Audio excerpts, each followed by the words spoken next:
Who is your political hero? Well, that's the question we'll be asking leading politicians in a new series here on The Daily Politics. In future weeks, we're going to be hearing from MPs and peers, including William Hague, Vince Cable and Emily Thornberry. But today, it's the turn of the leader of the opposition, Jeremy Corbyn. He's chosen the 18th century campaigner for women's rights, Mary Wollstonecraft, and he's been speaking to Elizabeth Glinker.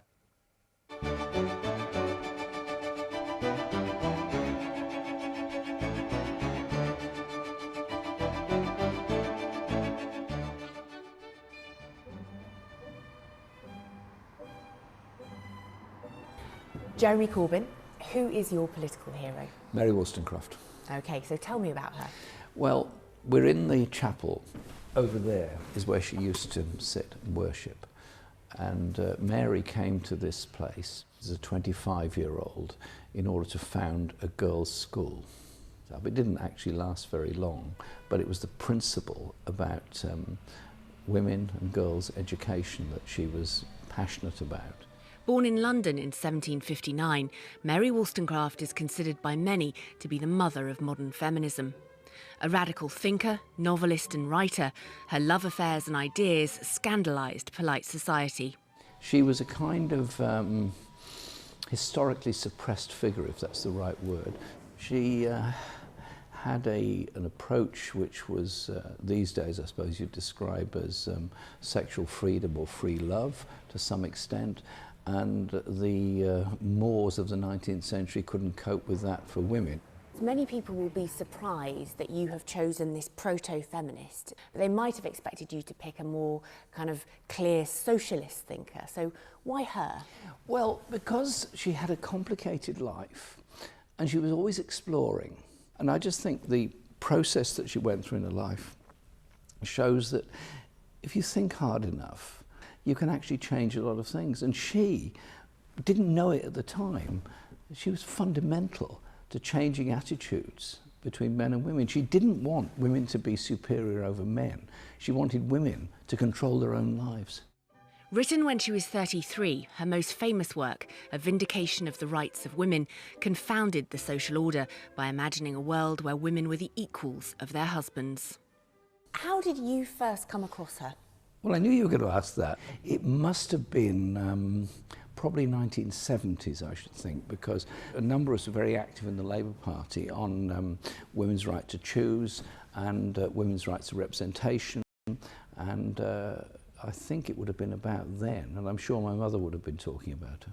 My mother talked about a lot of things, but I'm sure she would have talked about Mary Wollstonecraft. And I'm sure you listened, didn't you? I always listened to my mother. Everybody should listen to their mother. Good advice. Inspired by the ideals of the French Revolution, Mary travelled to Paris in 1792. When the hardline Jacobins seized control the following year, she saw friends executed and was herself in danger. She was fascinated by the ideas of liberation that the French Revolution offered to obviously a vast majority of very, very, very poor people in France, but also she saw it as an opportunity for women to be liberated from their family enslavement as well as their social enslavement in the whole country. And even at the height of the terror of Robespierre and the Jacobins executing people willy-nilly all the time, she still supported the principles of the revolution, and she felt that the reign of terror would pass. While in Paris, Mary had given birth to a daughter by her lover, the American adventurer Gilbert Imlay. When he left them, she would return to England and attempt suicide. But it was back in London that she fell in love with and married the philosopher William Godwin.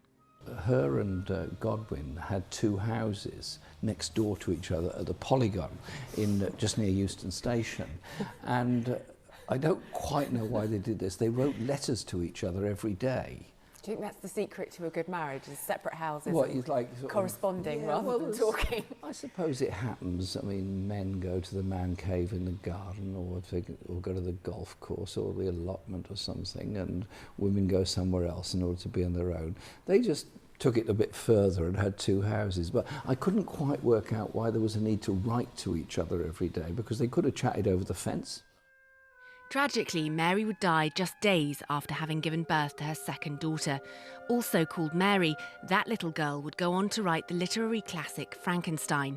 It would be many more generations before her mother's legacy would be truly appreciated. She didn't set out to create a legacy for herself. She didn't set out to make herself famous. She didn't set out to be a leader of anything. She sounds like someone else we know. She just believes in something I can't imagine. She remains little known by some people. So if you were going to kind of pay tribute to her, what would you say? She stood for what she believed in. She said that girls are as good as boys, that women are as good as men, and that women should be supported, helped and educated so that they can fulfil their full potential. Jeremy Corbyn, thank you very much. Thank you.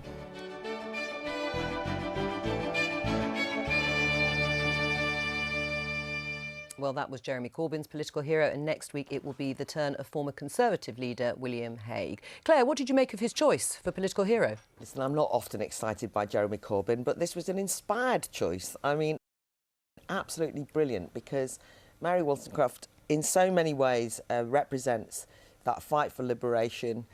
I love her because of her commitment to reason. She came out of Enlightenment thinking. She was a supporter of the French Revolution. She was complicated, all of the things that he in fact said.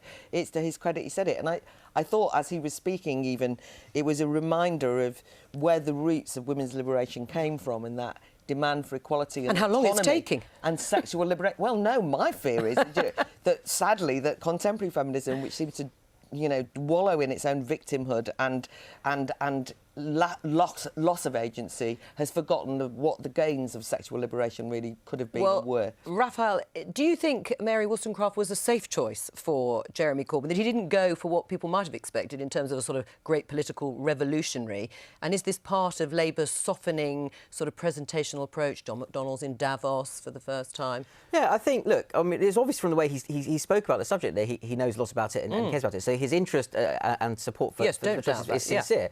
Yeah. It would also be naive to imagine that when the request comes in, do you want to do this slot, who's your hero? They don't sit down at basically a committee and go, right, who should we choose that will project exactly the kind of thing that we most want to project? Well, we don't. And it would be enormously crass of him to choose some sort of macho revolutionary political figure. I mean, the days when John McDonnell was throwing the Mao's little red book across the dispatch box, well gone, because they did much better in the election last year than they thought they would do. They've now tasted power. They've got a sniff of the fact they might form a government, and they're being much cannier and much cleverer about the way they present themselves. She was a woman revolutionary. She wasn't a soft option to the hardcore revolution. That's a very good point. She was actually a leader